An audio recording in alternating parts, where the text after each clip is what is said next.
Firstly, I would like to thank the 260,974 British men and women who signed the petition to make this debate possible, and I want to welcome these brave survivors who are sitting behind us in the hall. This debate is about them.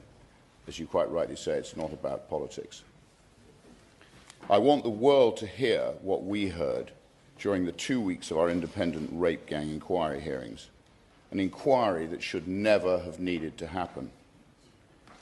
I sincerely urge this Parliament to listen to the testimonies from these brave survivors and to act, to finally act. So the first testimony: he took his pants down, penetrated me, had sex with me. He then stopped before ejaculation. He picked up the bottle of Jack Daniels, which was now empty, and he forced it up inside me.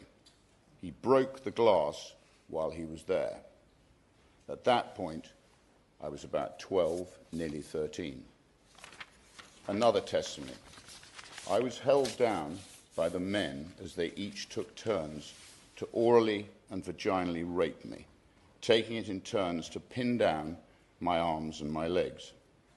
When the assault ended, the men hit me repeatedly, threatened to find me, kill me, and harmed my loved ones if I ever told anybody what had happened. Another: comments were constantly made suggesting that white girls, the Christian girls, were viewed as having fewer morals or lower values, whereas Muslim girls were described by some of the men as having dignity and higher moral standing. These comparisons were used to justify the way I was treated and to further humiliate and control me. Another: she was a white woman herself, who I imagine may have been groomed, and has obviously now married into the family, shouting obscenities at us. Throughout the whole sentencing, she was constantly saying, "Fucking liars, lying white bitches." She said to me that God will be the witness for what happens to me. Another: race did play a part and motivated the selection or demographic of the victims. Throughout my exploitation, the other girls I encountered or who were abused alongside me were almost exclusively white. Another: she had a baby by him, and his dad was an imam. His dad knew, and he got his son married and said that he wasn't allowed to see the child. They look after their own community.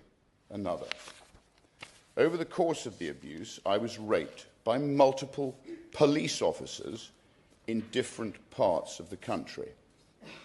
Another: he put a cigarette out on the baby's face. Another: it started when I was 13.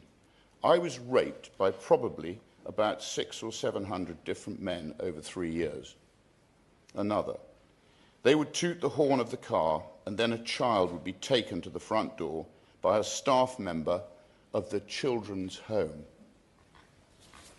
Another: I was bleeding from both my vagina and my back passage and was so swollen I could not sit down. I told hospital staff my drink had been spiked and I did not know what had happened because I was too afraid to tell the truth. They did not ask any questions. They gave me tablets and discharged me. I was 15 years old. Another: things would escalate around Eid and holidays. Parties got bigger, got worse, got more violent. More people involved, more girls involved. The parties were just bigger. Another: the main clash that I kind of had with the religion side of it was I grew up as a Christian. I would wear my cross because it was something really special to me. It was just used as a way to break me down. They said, "Where is your God now? Has your God forsaken you?" Another: it was all of the white girls in every home that I went to. I remember a man opening the back of a van and I saw 15, 20 girls locked in dog cages. Another: dogs were brought in and I couldn't move at all. I had nowhere to move. I think that was the scariest thing, was not having any concept of it.